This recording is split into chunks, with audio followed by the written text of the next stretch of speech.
Hey, yo, we are back at the show that is to the fans, for the fans, and created by the fans. Hey, yo, we are back at 49ers Roundup. Man, we got plenty to talk about as far as the schedule goes. We're going to break that down. We're going to talk a little bit about what else is going to be going on. And we're going to be debating the so-called experts. And we're going to ask some questions about Brock Purdy and Tom Brady. So let's talk Yeah. about it.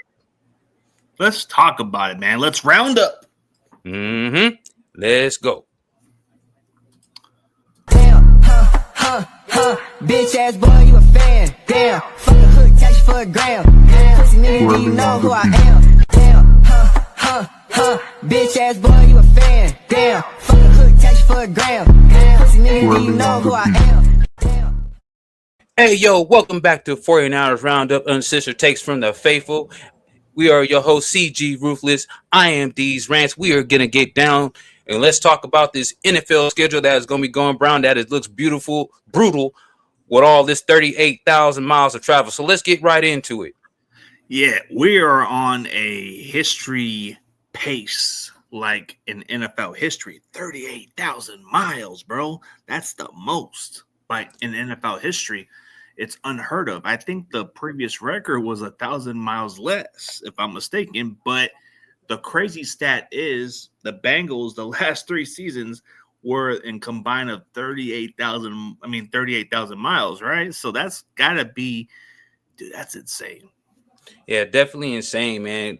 Especially starting off with week one going up against the Rams. Obviously, they didn't want us in SoFi, so in taking over their stadium, they didn't want to see a red in their stadium. So they said, let's go opt them and take them on in Australia. So, I mean, starting out that week one travel, how do you feel about that matchup going in? I don't think it matters how we play the Rams because whether it's in SoFi, whether it's at Levi's, whether it's in Mars or whatever, but in Australia, bro, we're gonna kick they booty, bro. Because if we look at it this way, bro, it don't matter what kind of fan base do they even have in Australia. They don't have nothing compared to the 49ers. We are a global brand. Like Australia is pretty deep. So maybe they might think twice now because I can understand if you got taken over at your own stadium. But if you go to Australia and it's 100,000 of 49er fans taking over, that's worse. That's just a total global takeover. Yeah, we definitely gonna be having it's definitely gonna be a global takeover because the 49ers have the most primetime games this year, 5 primetime games to be exact, a couple of Monday nights. I believe we have a Thursday night, and then of course week 11 in Australia, and not in Australia, but in Mexico City against the Vikings. Definitely Yeah. gonna be a revenge game. Definitely interested in that matchup as well. What other matchups got you interested in going into this season? What game caught my attention that would be interesting for the season? Um, the game that I'm looking forward to that's pretty much marked on my calendar is playing Seattle. Just the fact that we had to go into the playoffs with a bad taste in our mouth. And sure, we can come up with the excuses in the world, but at the same time, they are the defending champions. We were coming up wounded, we were beaten, and we went into, man, we just went into a really bad spot when we went to Seattle and got whipped, bro. We got to come in with a different mindset. We going into this offseason, and we got to have a better game plan against this Seattle team. So that's on my calendar is Seattle. And of course, the Kansas City Chiefs, man. Can we finally beat that team for once? I was about to say, if you did not have them marked on your calendar, they were the number one team that's marked on my calendar for multiple reasons. 0-3 against them, uh, lose twice to them in the Super Bowl. Both of them being comeback wins by the Chiefs on both occasions. My lady's a Chiefs fan on top of that, so it's about time we get in the smoke, man. Yeah, like It's about time. The Chiefs. I'm just sick and tired of Kansas City beating us, bro. Can you all give us a Super Bowl for once? Give us a Super Bowl. I Well, mean, this I supposedly mean, is our year. well, supposedly our year. It's always been our year, but the problem is we can't stay healthy. Is there a way we can stay away from the facility and practice somewhere else so we don't so we can get away from this bad voodoo? I mean, people keep saying the substation. I don't know what to believe. I mean, too much conspiracy stuff. But if that's the case, why not practice outside the facility, go somewhere else, and try to see if it works? Maybe we'll go into the season with less injuries, and we have a chance to take a deep run to the playoffs and go to the Super Bowl. And maybe that would be the best way to go forward. But if not, at least we tried something different, man. Try something a little different. Get away from that substation or whatever people are saying. It seems like it's a myth. I believe definitely the 49ers are going to be traveling a lot with this and training out of away from the facility for the most part. I believe they're going to be training in Colorado for the high altitude games and the international games. So I believe they are going to be in Colorado for that. Well, okay. Why go all the way down Colorado if you can just go down to Flagstaff or Northern Arizona? Altitude is pretty much the same shit. That could be. I guess it's an elevation. I believe it's an elevation thing. So yeah, but from what I was told, the elevation from Northern Arizona is pretty similar to what you get in Colorado too. That's what I've heard. That can go either. We can search it. We can search it. I definitely would like to research that. Look that up real quick. Another interesting matchup too that's I've got a couple of matchups. Of course, we have our Seattle matchup. I got a couple of teams that I've got circled on my calendar. Of course, I said the Chiefs. Of course, the Eagles are definitely going to be circled on my calendar, along with the New York Giants. For sure, because I got homies that are thinking that they gonna take our team down, and that's not gonna happen. Especially the New York Giants, man. Sorry, you gotta worry about the two teams that's in your division before you even get a chance to face us. We're gonna be sitting there pointing at fans, laughing at you. But then of course you got the history at MetLife Stadium, because that's where the game's gonna end up being. That likes to take ACLs from our players, so you definitely got to factor that in. So at the end of the day, that's another team that's got circled on the calendar for me. So that's another intriguing matchup, and I wonder Falcons is gonna be a good one along with the Raiders. Well, okay, if we want to talk about good matchup games, I don't think the Raiders game is going to be that good. It's not going to even be a contest. I'm sorry. I'm pretty much going to just say condolences to those nations that are going to talk and waste all their entire offseason. They're going to waste their entire talk all season for basically getting their butts whipped. To Cowboy fans, you're going to talk all offseason about having a chance beating us and then come away with a beatdown at home where we just embarrass y'all. Dude, it's not even worth the time. Like, until y'all prove otherwise that you can beat us, then I'm still going to talk my shit because, one, you guys can't beat us. The game that I'm really looking forward to, that's marked on my calendar, if we had to look at different teams, of course, Kansas City, like I said, and the Seahawks. The Rams, it's definitely up there because you get a lot of that with the rivalry. But if there's a team that I just really have to look forward to, let's see. It's going to be a team that we have yet to beat for quite some time. Like, no joke. Now we have a chance to do it at the big stage. So Minnesota and Mexico. We can't beat them in Minnesota, but we might as well beat them in Mexico, right? Right. Take our chances. Take our chances. And then, like I said, the so-called experts. Now we got a third place schedule, which seems to be the most brutal schedule on the map as far as strength of schedule and things of that nature. Some of these teams are really good, man. You can't knock off a lot of teams like such as Commanders. You never know. The Cardinals can always end up fucking doing something in our division, despite the fact that it's always a competitive game. Yeah, exactly my point. It's always Cardinals a and Commanders game. Is tricky. Cardinals and Commanders can be a tricky game. Yeah, those two games I feel like they could be a little bit tricky. The Giants could be a little bit tricky for us too. But Giants are light work, man. Giants are trash. They're light work. They're like playing the New York Jets, man. I'm not, dude. Anytime we play the Giants, I'm gonna just have a good sleep, not even think about the New York Giants. What do you got, Jackson Dart, Scatterbo? You think that's gonna make a difference? Hey, good luck trying to keep. Scatterbo is a solid back in my opinion, but. I don't think Malik Neighbors is the same either. So They might be lucky to play a very close game, but Am I worried I about expect the it to be a Giants? competitive matchup at least. This is the NFL, man. So if there was a team and I was gonna say that was trash and as far as who we play, it'd probably be the Dolphins. The one that's trash is the Raiders. Like I'm not True that. even going to Of course, worry the Raiders, about. but I mean, they got Kirk Cousins over there. They got They Fernando like Mendoza. losing, bro. They do like So, that. do like losing. So yeah, and then with the so-called experts saying that the 49ers are supposedly a Super Bowl contender, but then turn around and say some of these so-called experts like Colin Cowherd and a few others I could probably mention. I could probably think David Jeremiah for as another one, for example. 9 wins, y'all. Make that make sense with the roster that they're saying as Super Bowl contender. Y'all got to make that make sense, bro. So somebody explain that. They make it sound like it's the worst division in football. The way it sounds like there is some who have that Super Bowl contenders for us, and then there's some who just look at it differently. Like to this day, I still don't understand Colin Cowherd. I don't get his narrative. I don't get his point of view of what he's trying to accomplish by putting the Niners under the throw them under the fire or say this and that. Like you get the point that maybe he's doing it for clicks at this point, and he doesn't really look at the game of football like he's supposed to. He'll say some shenanigan stuff, but as bad as it sounds, a lot of his hot takes are as terrible as his Sean Taylor comments. Wow. Like the way he talked about Sean Taylor, that's how his hot takes end up dying. They die down.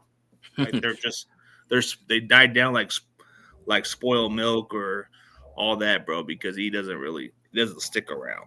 Nick Wright is such an annoying looking rat. Like annoying looking, like you can tell he looks like the guy like could be. He looks like Chuck E. Cheese, for God's sakes, bro. Do I take that man seriously? Probably not. I wouldn't. Dude, he's a goof. He's one of those goofy guys that thinks he knows everything. Then you got Skip Bayless. I can't. Oh stand yeah, him. I can't stand him, bro. Oh, I can't stand him. And the sad part is none of the Cowboy fans claim him. They don't even want him to be part of that fan base, and he tries to still be a part of it, bro. Nah. If your entire fan base is trying to kick you out, you should try to look for another team. Yeah, I don't understand that one. Yeah, I've never been really much of a fan of Skip Bayless at all. A couple of things he said on the podcast when him and Shannon were together. The whole thing with Bill safety. That's what set me off with Ham. No, that's what actually got them separated right there, dude. Was that topic, and then that's what was was pretty much the end of their relationship, I think. Right. Because he didn't show no compassion. Yeah, at all. And he was talking about keep the game going. Yeah, I made a whole rant about that on my channel a long time ago. And like I say, anything I say on my channel is what I stand on, bro. So like I said, understand 9 games does not make sense as far as our schedule. And then saying we're Super Bowl contenders. So those guys out there that are saying that, y'all might as well go ahead and zip your lip. Watch us go 13-3. Because if we lose to anybody, it's probably going to be the Chiefs, Chargers, or the Eagles. And those are the only 3 games I could possibly see us even losing. Yeah, I think their ceiling is 14 wins. At worst, 11 wins. And 11 wins is a wild card. Yeah, it depends on how healthy we get too. So we might go through some injuries early, but if we can survive throughout the season like we did last year, then we have the ability to win more than 13 games. Yeah, definitely. I also saw another thing that's also irritating my souls is something, and it's with some of our own content creators. I'm not gonna name no names. We know who they all are, y'all. And as 49er fans, y'all should know who they are. Folks are talking about AJ Brown coming to the Niners. Is this even a possibility, a realistic take, or is somebody trying to reach out here? Dude, you know how it is when there's nothing to talk about throughout the office. It's all about engagement and clickbait. You know what? I don't care what people say, man. I'm going to call it out, man. Chase Sr., who covers the Eagles and 49ers, bro, I'm pretty sure you're doing clickbaits also. No offense to Larry Krueger. He's a great person. No offense to those other content creators. You guys are all great. But this is not the way we get into this stuff. I want real stuff, not clickbait shit. Seriously. And that's just me being kind and respectful to them. Facts. But I'm not afraid of calling them out. Like Grant Cohn, I don't think he does clickbaits like that. He might clickbait like trashing us, but clickbait on that, he wouldn't do that. Yeah, I like I said, I'm not, like I said, we not afraid to call out names out here, but at the end of the day, I'm just like, why? It makes no sense. It makes whether no sense. Whether people are posting it on Facebook, Instagram, making their own podcast. 49ers NFL News 24/7, like NFL. What is it? 49ers NFL News 24/7 put it out there too. So yeah, I'm calling his ass out too. I don't care. We cool, but come on, man. That's some engagement shit. Stop. Fake. Right. I don't like fake news. AJ Brown ain't coming. And if the fact that AJ Brown even had the opportunity to come to the 49ers, you could have done that when he left the fucking Titans before he went to the fucking Eagles. He had a chance. There's no way it can happen because honestly, bro, like this has to be like there's nothing in the office right now. So of course they're gonna generate that stuff. And if I believe if he AJ Brown is still under contract with the Eagles, number one, and he got a pretty good fucking contract on top of that. So he almost got a damn near Brandon Ayuk style contract. Yeah, he's got that. And then you're gonna deal with a problem child too, man. Look at what's going on behind the scenes. Like, do you want to deal with another Brandon Ayuk situation where, yeah, the talent may be great, but you're putting up with another guy who's a head case? This is why the Eagles are trying to move on. That's definitely that's something we don't need right now. So I feel like the 49ers rooms could be pretty solid going into this season.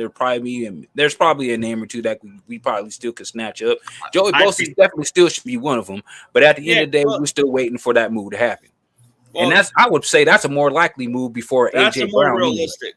That's definitely more realistic because I think at this point, if Joey Bosa just caves in and takes whatever reasonable from the 49ers, then that's very realistic. Jadeveon Clowney seems realistic. Right. Like, I think there's very realistic because they're free agents. Guys like AJ Brown, you are out of your mind. These clickbaiting, farming engagements, it's not real stuff to talk about. Like, why even bother, man? This is like Facebook news, bro. I'm tired of Facebook fake news, bro. Right. Am I watching CNN news? Am I watching Fox News? All that political crap, right? Because they put the fake stuff, right? Yep, and then I always have an opinion about that too, but I'm gonna leave that one. I'm gonna leave it out there, but I'm just saying. I'm gonna leave that one for another time. That's what the bait are, bro. The clickbaits are like fake news. Yeah, we ain't here to click and debate right now. We're here to talk our shit.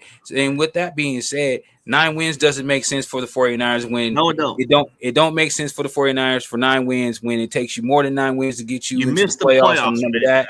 You missed the 9 playoffs on 9 wins. 9-7 don't even get you in. But somehow 7-9 does, which is crazy work to me. But at the end of the day, with that being said, and with this roster, man, will Brock Purdy be a top quarterback this season?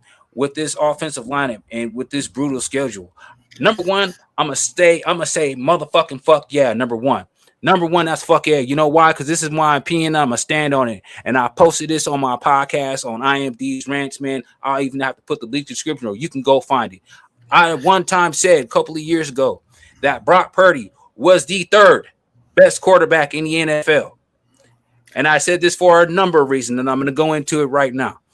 Number one, Brock Purdy and the 49ers, since he's been on this roster, have been beaten every other team with the exception of 3.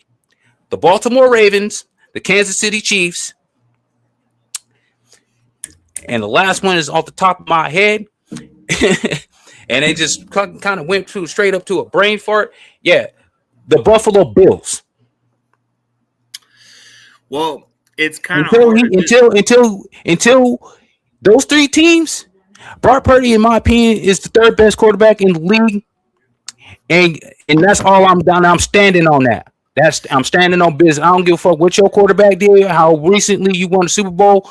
Sam Darnold, the only reason why he got a Super Bowl, he did his thing in Week 18 against us. He did his thing in the playoffs. He did what he needed to do. It was the defense that got him over the top.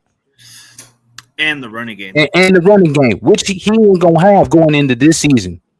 Oh, Jack Charbonnet coming off an injury, and Kenneth Walker is in Kansas City, who we're gonna have to deal with again this year. So at the end of the day, Brock Purdy, hands down, still. Well, do I think Brock Purdy is going to be a top quarterback this season with the offensive lineup and all that? This is going to be more of a delusional topic, if I'm being honest, man, because anytime we say Brock Purdy's a top 5 quarterback, we are delusional. We're Niner fans. We don't know what we're talking about. It's the system of Kyle Shanahan. He's just another Jimmy Garoppolo. He doesn't throw past 10 yards. He doesn't know how to he's just the guy that operates in the offense. Like, you're getting pretty much you can get any quarterback right now. Like, seriously, those casual fans are so stupid. Seriously. Right. I'm going to go on a limb and say he will be a top 5 quarterback when it's all said and done. You don't sign Mike Evans for basically nothing, bro. He's got a little bit left in the tank. A healthy Ricky Pearsall is going to be important. You didn't just draft this kid from Ole Miss for nothing, man. You're trying to elevate your quarterback. So he's going to put up some numbers.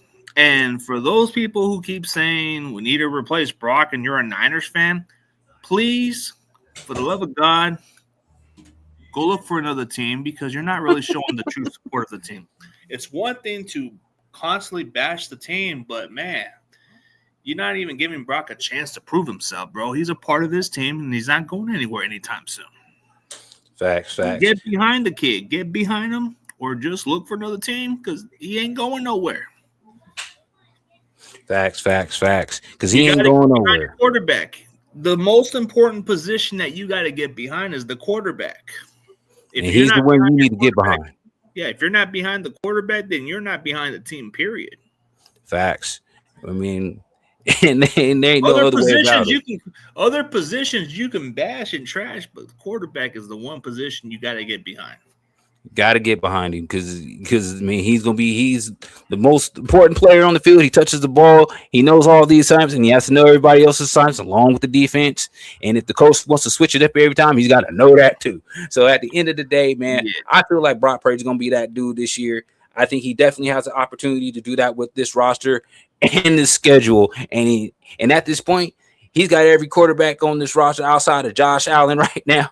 And you got that as a Super Bowl prediction, matter of fact, don't you? Well, the Super Bowl prediction would be the Niners and Bills if things go as planned. But here's the realistic problem.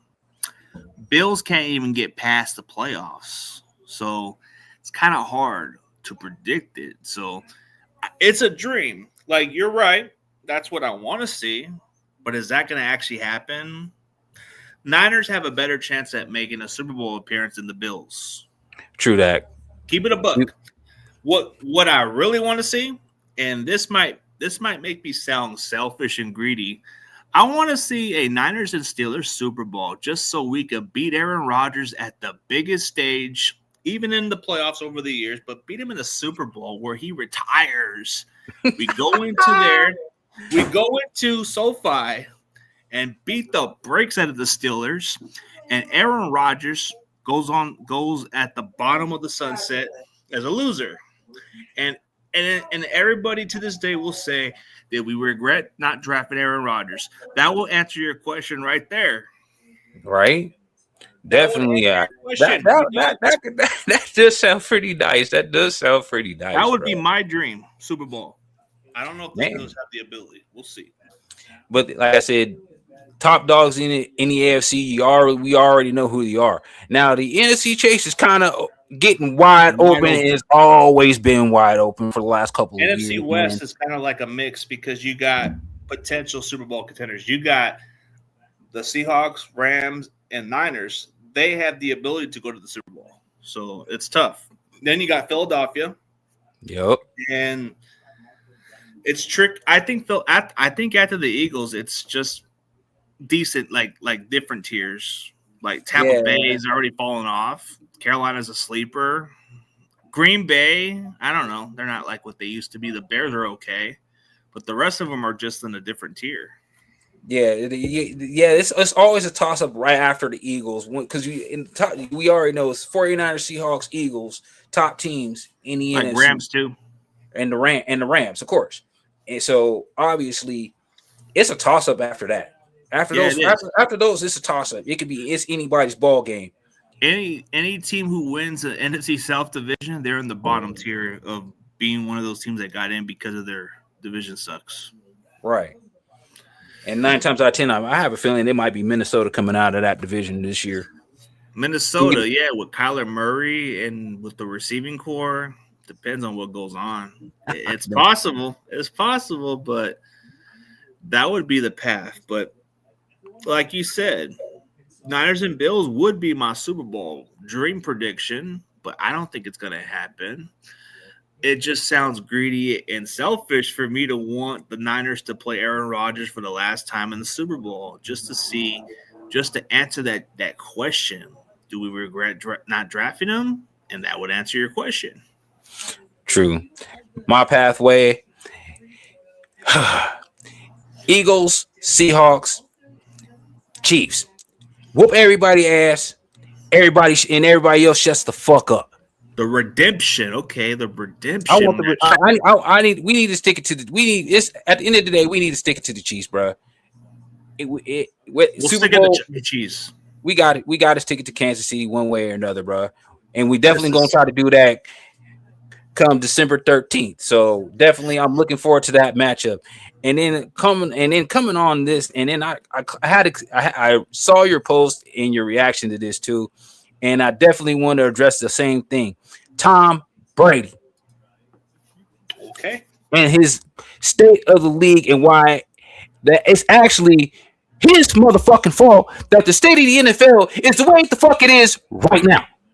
Legitimate facts. This is what I'm talking about. See, okay, so you want to mention why I call it out like it is, bro. Like, I got nothing but respect for what Brady has done to the NFL, but to speak of this conversation, you can't be speaking of something that doesn't have you in this category. Like, your legacy was because of those rules that protected you, and you want to say it's unfair how they're protecting the offense, bro? You played in this era, and you are the reason why the game got soft. But this is what got me off his like from watching the clip, bro. That's all I need to see. I'll show you. To the game. So I just think the product, in my opinion, is less than what it's been. I think I look at a lot of players like Ray Lewis and Rodney Harrison and Ronnie Lott and guys that impacted the game in a certain way, and every hit they would have made would have been a penalty. Your coach is complaining about their own player being tackled and not necessarily, why don't they talk to their player about how to protect himself? We used to work on the fundamentals of those things all the time. Now they're trying to be regulated all the time. Offensive players need to protect themselves. Nah, he's full of shit. Okay. Reason why the offense is protected because you got touch and you complain. The game got softer over the years. There were certain rules back then that had a little bit of beneficial for other players, but it became more softer when Brady played in that era. When you touched Tom Brady, it was a flag. Remember that game against the Chiefs where he tore his ACL and he was barely touched, bro? He was barely touching and his knee kind of buckled right there. But still, they made an exception. So anybody, if you're a 49ers fan and you're defending Tom Brady, you are not a fucking real fan. I'm sorry to say it. Brady is not one of us. He's a fraud. He's a fraudulent player, bro. The league made money because of him, because they try to protect this guy. Nobody in the NFL tried to protect Joe Montana and stop saying his name. No. Tom Brady to this day even said he looked up to Joe Montana. So that's the real GOAT. If you're looking up to the GOATs, then that's the GOAT. In a discussion. Facts. And then another, I do want to give my opinion because I can see how this ended up the way it is. Now, if the NFL is the way it is definitely because of Tom Brady. But if they were going to change the rules to this matter, they should have motherfucking did it when Steve Young got smacked in the back of the head, fucking against the Cardinals, and he hit his head on Dave Fiore's knee, and that was the same year he got 3 concussions. That was a time they could have established these rules, but dude, that was because that wasn't the league then. That wasn't lead then, and plus Steven was at the end of his career too, so they weren't going to try to protect a guy for long term. But Tom And Brady, nobody knew about CTE and all that type of shit too. Either. Here's my conspiracy theory about Tom Brady. The Tuck rule was a blueprint to build around a new dynasty, which became true. But Tom Brady just became the golden boy, the one they had to protect. They're doing it with Mahomes, which has kind of been all right, but you're really trying too much. Tom Brady can go down as the greatest player, but he's the LeBron James of the NFL, which doesn't make him any better than anybody else. And as a Lakers fan, bro, he's not better. LeBron's not better than Kobe. He's not better than Michael Jordan. And I can say that. Like, thank you for the 2020 championship, but it doesn't change anything about you being the GOAT, bro. MJ was the standard. Kobe was the standard. And you're a standard in your own right. Tom Brady is in a different standard. The soft and hypocrite era. The reason why people don't respect Brady in a different way is because he's a cheater. Deflategate. Right. Like, Deflategate. The game got soft because you complain. But now you want to play like you're the good guy. You want to play like you can relate to these people. No, bro. The game got soft because you complained to the league office.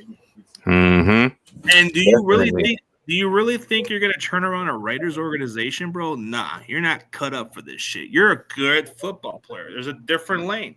Look at John Lynch, not a great GM, great football player. Right.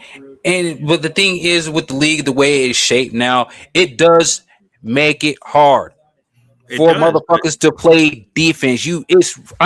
I swear, if the quarterback wasn't the hardest position, it's definitely playing defensive back because you can't touch a guy. You could barely touch the quarterback. I mean, you barely fucking spew a snot bubble on fucking Patrick Mahomes, and you're gonna get a 15-yarder. You barely. I remember when playing defensive back in high school and in junior college and shit like that, and we used to be able to trail the receiver's hip. And of course, the etiquette is always look for the fucking ball. But it wasn't to a point where you can look and turn and see where the ball is and have your hand on that receiver's hip while you're still running by side because you know where he is. And 9 times out of 10, the receiver's already turning his head too. Yeah. Remember how dangerous it was to go down in the middle down the field? Mm-hmm. It's too protected. You can really get the ball up the middle now. Right. So the hits back then were tough. The thing with Tom Brady is you can appreciate how great of a player he is, but when you talk in this conversation, the lane of conversation is different. Like, you're the reason why the game got soft in the first place. I'm not saying you're a big part of the reason, but you are the percentage of what the league is trying to establish. Right. Like protecting the golden boys. The ones you touch, you're getting flagged. The ones who complain, they're gonna get what they want. Yeah, you touch Mahomes, you barely breathe on him, you get a 15-yarder. You smack Brock Purdy in the mouth and bust up his elbow on a false start, mind you, and nothing happens. Nothing happens because they don't favor that. Exactly. That's where the line draws. Like guys like Aaron Rodgers got that protection, but at his age, they don't really care for him no more. So it's but it's changed the way how you look at quarterbacks today. Like, you can't even touch them. Right. It's not me having an issue with Brady. It's just when you talk about something that doesn't relate to the category of what you represent, you need to speak for player safety because that's your lane. The players of the era where the game was tougher, you cannot speak on that part at all. Don't care about your experience. Don't care about how that is, bro. You need to talk about player safety on that lane. The ones who are actually trying to say, hey, we need to bring back the way football is used to be, he can't go there. Yeah, he can't go there. And the fact that if the league's changed and the standards protecting quarterbacks is for a number of reasons, maybe cut block, stuff like that. But at the end of the day, everybody got pads in the motherfucking helmet. You do in a case have to protect yourself to a certain extent, but it's hard to protect yourself when you're getting hit in the back of the fucking head. You're gonna get hurt regardless. You signed up for this. This is the NFL. This is the league. You're getting paid millions of dollars, so you're taking it, the risk. So, and you better hope your team and that your team medical facility and all that are invested in your team organization is invested in your players at the end of the day. Yeah, such like 49ers. So with this brutal schedule and the way we've heard how our players are being taken care of, I feel like this 38,105 miles is gonna be brutal but easy. Because definitely at the end of the day, we gonna go in, we going 13-2, we whooping everybody ass. And it's going to be all year. And that's going to be the end of 49ers Roundup, the show that is to the fans, for the fans, and created by the fans. We'll see you back next week. We out. Peace. Roundup. Damn, bitch ass boy, you a fan. Damn, fuck a hood, tax you for a gram. Pussy nigga, do you know who I am? Damn, bitch ass boy, you a fan. Damn, fuck a hood, tax you for a gram. Pussy nigga, do you know